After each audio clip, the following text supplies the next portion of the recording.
Be sure to like, share, and subscribe. Thank you. That you and the FBI were able to get those surveillance photos off the camera in the front of the house. Yeah. Any progress on the other cameras? Can you do the same thing? Boy, I'm hopeful. Here's what happened there. So we, of course, that camera we don't have, right? It was taken, removed from the scene, but we knew it existed, and we asked, I think it's Google, hey, what can you do with this? And we gave them the other cameras and asked the same. And they said, well, there's not a subscription here. And it is hard because it overwrites itself, right? Every, I don't know how many hours, maybe it's every 36 or 72, whatever it is. But you know what, Sheriff, we'll try. Thank you. Away they went. They came back with this. And I'm going to try to explain this as a simple man that I am would. They explained it, it's like peeling paint. You have images over images over images, and you want to get to that 8th layer or the 6th layer, and you got to peel back very easily because you might destroy the layer you wanted. So they were able to do that. I said, oh, this is really, that piece of evidence. Oh, they kept it 10 days. No, we all sat here right in our command post with the FBI and went, this is really great stuff. We need this out there. So I don't know that it was here more than 2 hours, and it's only because we had to do some cutting of the way they sent it to us and prepare it to get out to the media, and had to check with Washington, all those things that the FBI had to do as well. And we got it out probably less than 2 hours. And it generated, in that first hour for us, just alone here at the department, almost 5,000 tips. So it's a great piece of evidence. So there's other cameras. Your question, will we get more? We've asked the Google, hey guys, can you do this? And they said the very same thing. Sheriff, we don't think we can get anything, but we'll try. And that's all we're hopeful. And so as of now, it's still just the video from the front? Yes. Okay. Savannah Guthrie, Nancy's daughter, obviously very famous, loved around the country. Is this really random, or do you think someone may have had, like, you know, a grievance against Savannah? Have you been able to sort that out at all? You know, well, yeah. Anything's possible, right? I mean, there was talk, well, this was a burglary gone bad. This was that. Those things have never come out of this office because we recognize that anything is possible, and we'll allow that evidence to show us what it is. The time to ask that question, motive, is when we actually know who's done this. And so, yeah, I get the speculation, but yeah, for me, I just looked at it and said from day one that Nancy was removed from her home against her will. We need to find her. I know your deputies, detectives are working around the clock. I mean, we see them, you know. How long can this go on for in terms of the investigation at this level? Because of the media, really, and that's a good thing, right? Because of the media, we've generated so many leads. I know last Wednesday we had 18,000 leads, the FBI had 14, so you're talking over 30,000. We're probably closer to 40 or 50,000. As long as those leads keep coming, we'll keep at it. I know you've said you can't, for the investigative reasons, talk about what you found in the house. But is there a lot in the house that you're not able to say? I mean, is there a lot of evidence we don't know about in terms of this being a crime? No, again, you're asking me something that I can't talk about. I will tell you this. We removed some biological evidence, prints, DNA, whatever. All of that was removed and sent to the lab. We removed physical evidence, computers, phones, everything, anything we could. And that's submitted to another lab. That was given to the FBI. And why do we give it to the FBI? Because we know that they're very good at some of that stuff. And so we share with them that. Why did we give ours to our lab? Because it's what we've done for years, and our lab's always done well. In fact, we've used the FBI before. They're very good at solving things and doing things. But the FBI, not unlike our Department of Public Safety in Phoenix, they have a lab. They could have been used. But we look at it as this. if I use, for example, a state lab, DPS, or the federal lab, Quantico, you have to understand they have others using those labs too. And so it really puts a lot of strain on them to prioritize those cases and do what they can with them, where if I have my own lab or a contract lab, it allows me easier access to those cases that I think are important to us. And I'm not talking this case, I'm just talking cases in general. We could build a lab, but that's pretty expensive too. We just found that this lab we use is very good. Were they in Florida at the time? I have no idea. But I know that in today's world of technology, reports are generated and sent out in the flash of an eye. What we need to know is when we send something to a lab, can we get it back to us quickly? Can we have a rush order, if you will? Well, sometimes I want this now, but the FBI may say, well, we understand that, but New York has a crime, LA has a crime, so it's it's not against the labs. And so when this piece of evidence, we did what we normally do, we sent it to the lab, and we did that scene. Then we went and did another scene when we did a search warrant out in Rio Rico. So all of that was gone. Now we find a glove. The FBI says, well, we can send it to Quantico. And I said, well, you know what? Let's keep it all in one place. Let's just send it all to our lab. No, it's not like, no, FBI's got a bad lab, or no, the Sheriff's Department uses DNL, they're a bad lab. No, it is about keeping your evidence together in one spot. And when that report comes out, it goes to both agencies. It just made sense. In fact, all of this conversation I had with you, when they said, oh, the sheriff blocked evidence, this conversation I had with the FBI lasted probably a minute and a half, and they said, makes sense, Sheriff, and it was done. There's no blocking evidence or just crazy. Let me ask you. Questions, okay? Okay, we've seen the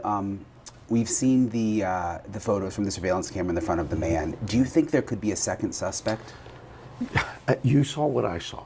We know he is a bad dude. He's who we want. Is there somebody else working with him? I don't know that.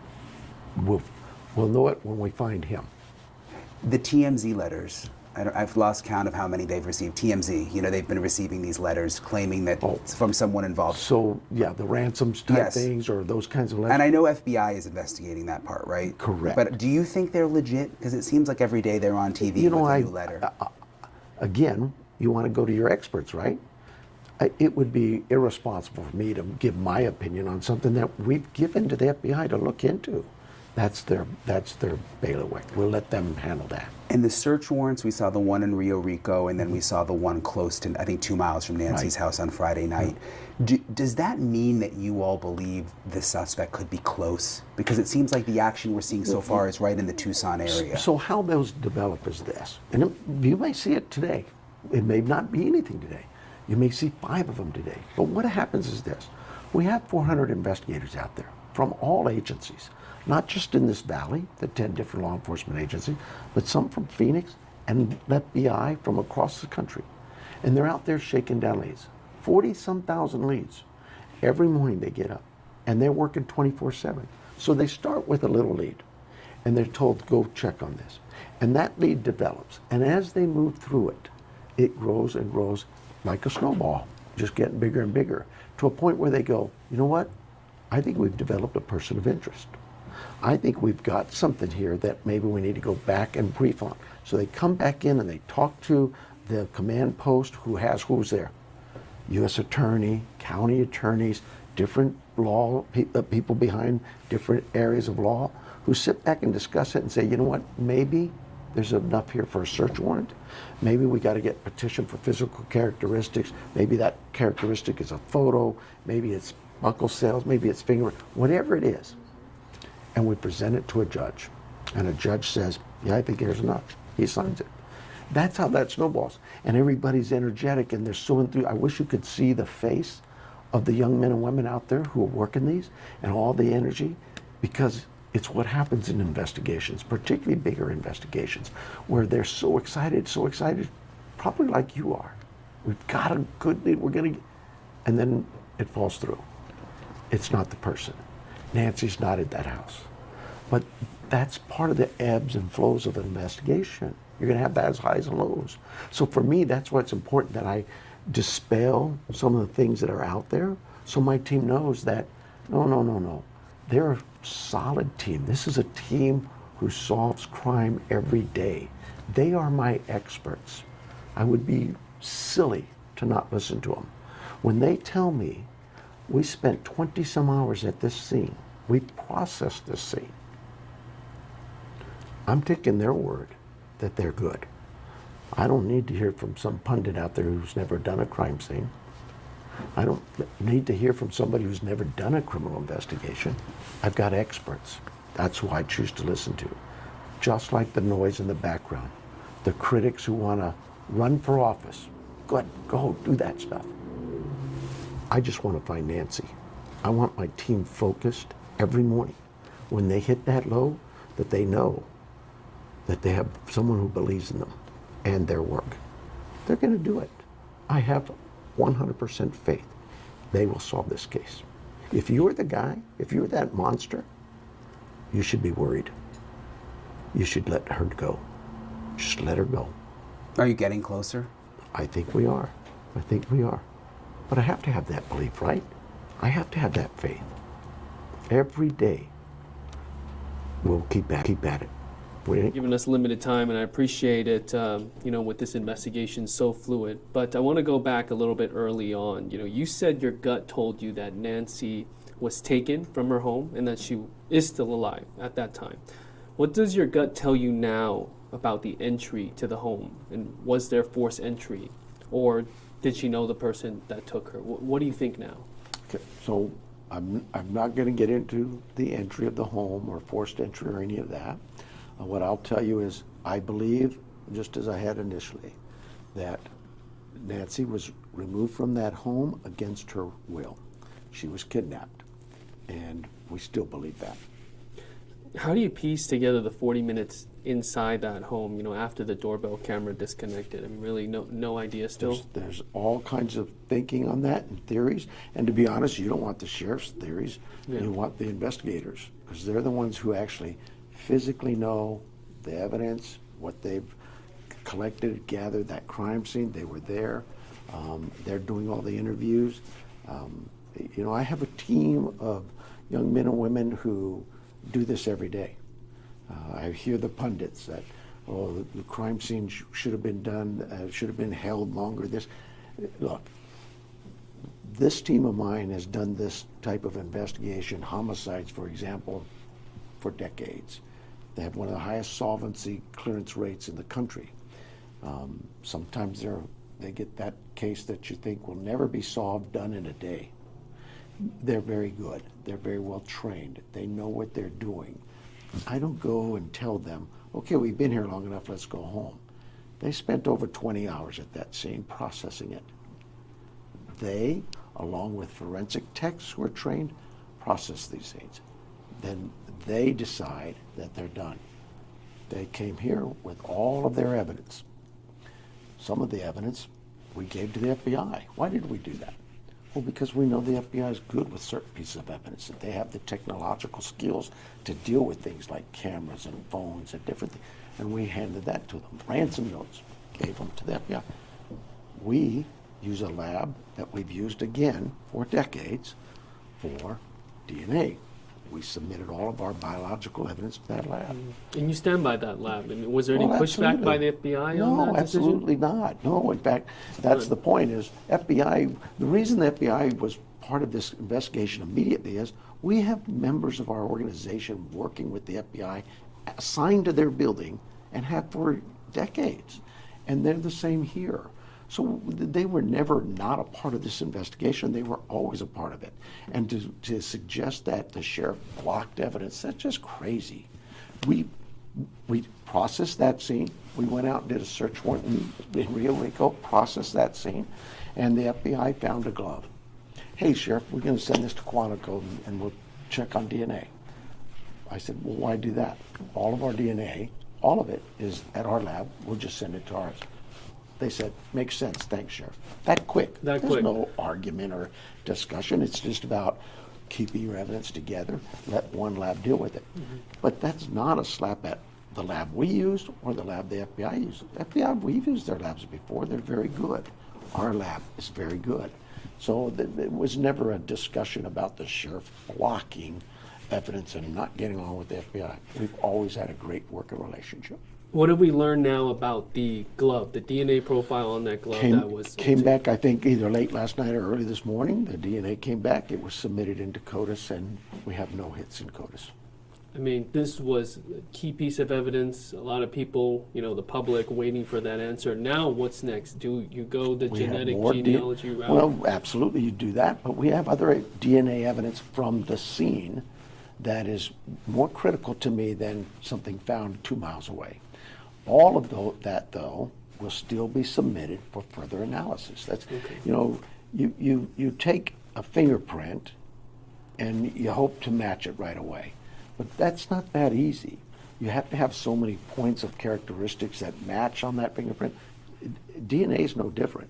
You have to have the DNA, have to have so many hits of lodi to make a comparative match. All of those things, sometimes DNA's it's mixed. We have DNA from that scene that is a mixture of DNAs. So we have to separate, hope the lab can do that, and still preserve some of that evidence in case the defense wants to test it, should we make an arrest. All of those things are considered. It is truly a complex process in gathering that evidence, submitting it, analyzing it, and then resubmitting it. So yes, you're correct. The next step of DNA for those pieces would be to submit for genealogy. Okay, that's a big step there. What about the sample inside the home? What's the status of those results, the testing? It's the same thing. I prioritized the home, that's our crime scene, well above anything found 2, 3, 4, 5 miles away. And we still have work to do there too. Okay. It seems, Sheriff, you know, that the department is almost like drowning in data. You have investigators have received 40,000 to 50,000 tips, at times 5,000 an hour between you and the FBI. I mean, logistically, how does an agency decide, even with the FBI's help, effectively sift through that volume and you know, make sure that the golden tip doesn't fall through the cracks? Well, you know, you have, first of all, there are resources out there that will collect that data and sort through it for you and put it and prioritize it however you want it to be prioritized. Those programs exist, we know that, and we utilize them. But we take all of those leads and a level 1 lead might be higher priority than a level 4 lead. Example of a level 1 lead would be that video, the door camera video. It's a big lead. A level 4 lead might be, hey, I was asleep last night and I dreamed of aliens coming down to Earth. We're not gonna diminish that lead and say, oh, don't bother us with that stuff. Send it to us. Because if I say don't send me that one, what does that tell the community? I don't want to bother the department. I don't want to bother them with this. This isn't that big. No, send them in. We will sort through the 30, 40,000 leads. It's when you stop getting those leads and you've ran out of leads, that's when your case has gone cold. Yeah. So you're saying bring it on, basically. Bring it on. We're prepared to deal with it. This goes with your, coming off your statement yesterday. It was a big statement, because as recently as this past weekend, and even in the press conference, that you've said that everyone is on the table, everyone's being questioned. Now you've officially cleared the family of Nancy Guthrie as suspects. You called them victims in this case. What specific piece of evidence changed between, you know, this weekend and Monday that allowed you to officially rule them out, or were they ruled out a while ago? They've been ruled out a while ago. Here's the thing for that. And the reason you probably saw my remarks, and they were a little terse. Look, you just as I stepped up, see, when we had our last press conference, I told you wouldn't be hearing from us for press conference. We're just not going to hold press conferences to hold press conferences.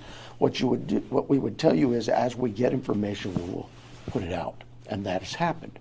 But when I have media, social media, news media, putting a wedge between two agencies, the FBI and the Pima County Sheriff's Department, two agencies that consider each other viable to their existence, to be able to solve crimes, we need the FBI. The FBI needs the Sheriff's Department. When this case is all gone, There's still going to be the Sheriff's Department and the FBI. When you try to separate that, you're not just hurting those agencies, you're hurting my community. And I'm not going to stand here and let anybody say, oh, the sheriff has a bad relationship or the sheriff blocked the evidence from the FBI. That is so far from the truth. Just as I'm not going to let anybody sit there and say mean things about our victims. You know, we're cops. Sorry, I know, I'm a politician. I suck at that. I'm not a good politician. That's okay. But I know one thing. I've been a cop for 50 years.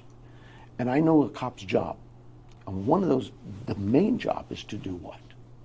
To protect. To protect those victims out there who have no voice, who expect somebody to stand up for them. When you say, look, this family is hurting. To say the things that have been said about them and even to speculate, I'm sorry, that's just wrong. We're human beings. We're supposed to be better than that. Staying on this topic, you called the suspicion toward the family cruel and wrong, going to your statement. Yes. But your department did conduct multiple searches. I know you're doing your job at Annie Guthrie's house, at Nancy Guthrie's house. There was some focus initially about the son-in-law dropping Nancy off, and then it changed to the family But term. isn't that the natural progression of any investigation? Yeah. Is to go and see, okay, who last saw our victim?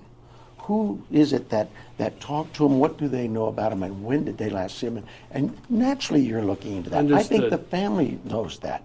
But my goodness, at some point in time, when we've done all this family has cooperated 100%, 100% everything we've asked for them. Everything. Their cars, their phones, their computers, their statements. They are victims. Do you acknowledge that, those actions, part of that investigative process, sort of created those optics that you see in the media, or is this social media's fault? YouTubers, true crime pundits? Transparency, particularly from law enforcement. I think you go back a couple of years ago, George Floyd. There was a great demand for it. I'm now seeing transparency take a different turn. And in my mind, I kind of go, wow, no wonder so many chiefs or sheriffs hid from the cameras, didn't want to face that scrutiny.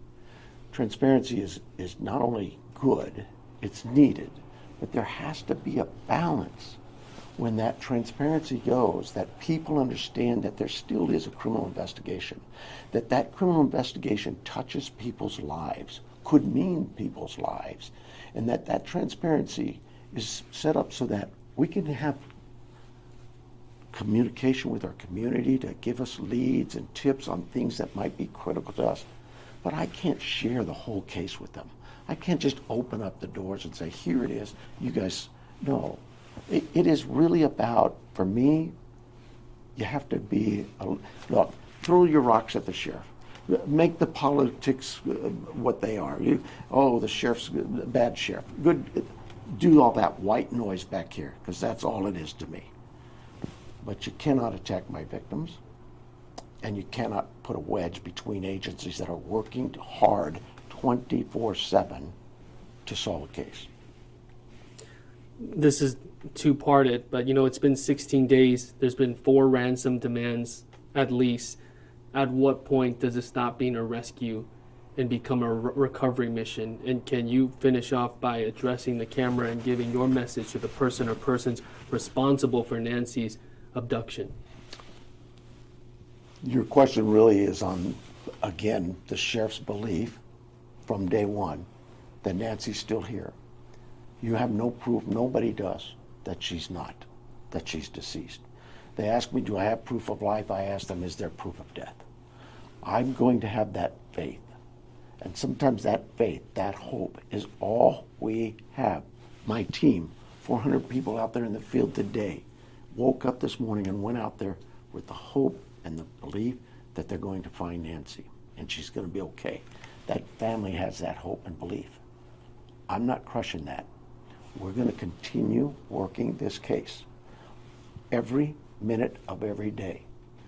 and we will find her, and we will find you. The individual doing this, let her go. Just let her go. It will work out better for you in the long run. Trust me. Just let her go. Take her to a park. Take her to hospital. Just let her go.